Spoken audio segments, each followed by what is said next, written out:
Hello, welcome to 10x vibes. आज एक new drama को शुरू करते हैं। एपिसोड के शुरू में हम एक वेडिंग फेयर देखते हैं जिसमें सब कपल्स को टेडी बियर फ्री में दिए जा रहे होते हैं और सब वेडिंग फेयर एंजॉय कर रहे होते हैं। एक लड़की अपने बॉयफ्रेंड से कहती है कि शादी की सारी तैयारियां हो गई हैं लेकिन अभी भी कुछ मिसिंग लग रहा है। उसका बॉयफ्रेंड कहता है सब कुछ तो ले लिया है, अब क्या रह गया है। तो लड़की कहती है कुछ तो रहता है जो समझ नहीं आ रहा। तभी ड्रामा का मेन लीड नू की जून आता है और वो कहता है कि एक चीज आप भूल रही हैं और वो है डाइवोर्स इंश्योरेंस। और फिर वो सबको डाइवोर्स इंश्योरेंस का प्लान इंट्रोड्यूस करवाता है। ये सुनकर सारे गुस्सा करने लगते हैं और कहते हैं कि आप एंगेज्ड कपल के सामने डाइवोर्स इंश्योरेंस को किस तरह इंट्रोड्यूस करा सकते हैं। तो कीजून कहता है कि हम सबको लगता है कि शादी करने के बाद हम कभी अलहदा नहीं होंगे, मुझे भी ऐसा ही लगता था। और फिर डाइवोर्स हो जाता है और हम कंगाल हो जाते हैं। एक डाइवोर्स हमें किसी भी बीमारी या बड़े एक्सीडेंट से ज्यादा नुकसान देता है। एलिमनी भरते हुए हम कंगाल हो जाते हैं और ऐसे हालात में आपके काम आएगी हमारी डाइवोर्स इंश्योरेंस पॉलिसी। इतनी बातें सुनने के बाद भी लोगों को समझ नहीं आती और जो टेडी बियर्स उनको मिले होते हैं वो उनको मारना शुरू कर देते हैं और कीजून और उसकी टीम दुम दबाकर वहाँ से भागने लगते हैं। इसके बाद कीजून की टीम मेंबर हॉन्ड्यूल कहती है कि वेडिंग फेयर में डाइवोर्स इंश्योरेंस प्रमोट करने वालों का यही हाल होना था। तो कीजून कहता है कि इन सबको ये पता है कि उनको इस पॉलिसी की जरूरत पड़ेगी और मैं सच कह रहा हूँ, बस वो इस बात को मानना नहीं चाहते। तो हंजुन कहता है तुम्हारी अकल अब तक ठिकाने आ जानी चाहिए थी। तो कीजून कहता है कि हमें से कोई नहीं जानता था कि वो इस तरह रिएक्ट करेंगे। मैं बिल्कुल सही जा रहा था लेकिन फिर मैं भावनाओं में बह गया और बकता ही चला गया। तो हंजुन कहता है कि कुछ सेफ्टी स्टैंडर्ड्स भी होते हैं जिनको फॉलो करना होता है। फिर वो दोनों आपस में बहस करने लगते हैं। तभी एक लड़की आकर डाइवोर्स इंश्योरेंस का पूछने लगती है। कीजून फौरन उठकर उसके साथ डील करने लगता है। फिर हमें सीधा 3 महीने पहले का टाइम दिखाया जाता है। कीजून सो रहा होता है और उसको ड्रीम में डाइवोर्स इंश्योरेंस का आइडिया आता है और वो सीधा अपने ऑफिस जाता है। कीजून एक इंश्योरेंस कंपनी में काम करता है, इसीलिए उसको एक नया इंश्योरेंस आइडिया चाहिए था। वो ऑफिस जाकर अपने सीनियर को अपना आइडिया बताता है। उसका सीनियर जो अपनी वाइफ की वजह से पहले ही परेशान होता है क्योंकि कीजून के आने से ठीक पहले उसकी वाइफ उससे डाइवोर्स लेने का कहती है। जब उसका सीनियर देबुक उसे डाइवोर्स इंश्योरेंस का आइडिया सुनता है तो वो पूछता है कि तुम मेरी टांग खींच रहे हो। फिर कीजून उनको अपने आइडिया के साथ पूरा प्लान बताता है। तो मिस्टर देबुक कहते हैं कि अगली मीटिंग तक तुम प्रपोजल रेडी कर लोगे। तो कीजून कहता है बिल्कुल हो जाएगा। फिर हम हानदेउल को देखते हैं जिसका रिसेंटली डाइवोर्स हुआ होता है और वो काफी अपसेट होती है। वो स्टोर से सामान ले रही होती है और काफी ज्यादा सामान लेने के बाद जब काउंटर पर जाती है तो उसको याद आता है कि अब तो मैं सिंगल हूँ और वो सबको सॉरी कहकर वापस जाती है और सारा सामान अपनी जगह पर रखती है और सिर्फ एक स्वेटर बुनने के लिए धागा लेती है। फिर हम कीजून को देखते हैं जो प्रपोजल रेडी करने के लिए दिन रात एक करके काम कर रहा होता है। फिर नेक्स्ट डे जब वो प्रपोजल दे रहा होता है और साथ ही सभी लोगों के सवालों का जवाब भी दे रहा होता है क्योंकि वो पूरी तैयारी के साथ आता है। फिर एक लड़की आयुंग उससे पूछती है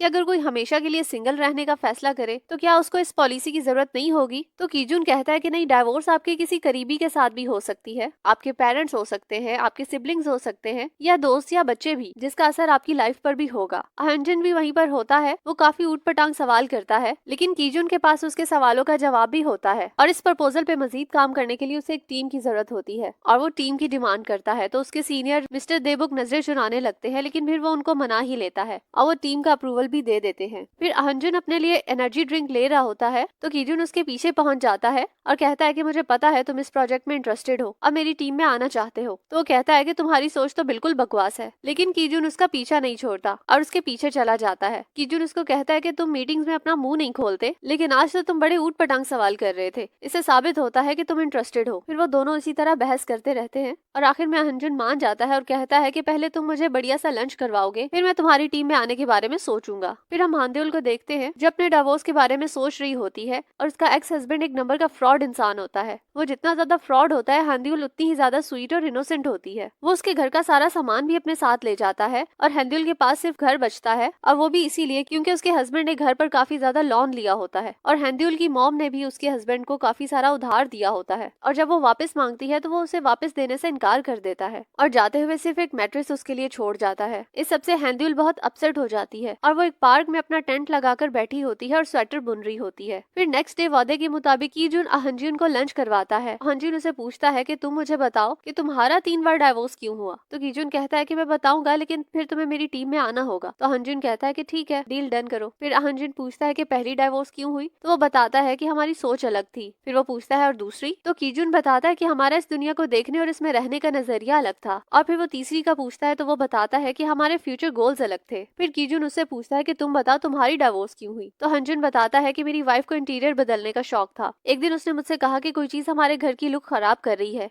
मैंने उससे पूछा कि वो क्या चीज, तो कहने लगी कि तुम हमारे घर की लुक को खराब कर रहे हो, तो इसीलिए मैंने घर ही छोड़ दिया। तो कीजून कहता है कि तुम एक नंबर के फट्टू हो, तुमने तो जंग लड़ने से पहले ही हथियार डाल दिए। तो वो कहता है कि चलो छोड़ो अब इस बात को, क्या हो सकता है। फिर वो दोनों मजे से अपना लंच एंजॉय करने लगते हैं और यहाँ पर हमारा ये एपिसोड खत्म हो जाता है। अगर एपिसोड अच्छी लगी तो उसको लाइक करना और मेरे चैनल को सब्सक्राइब भी। मिलते हैं नेक्स्ट पार्ट में, बाय।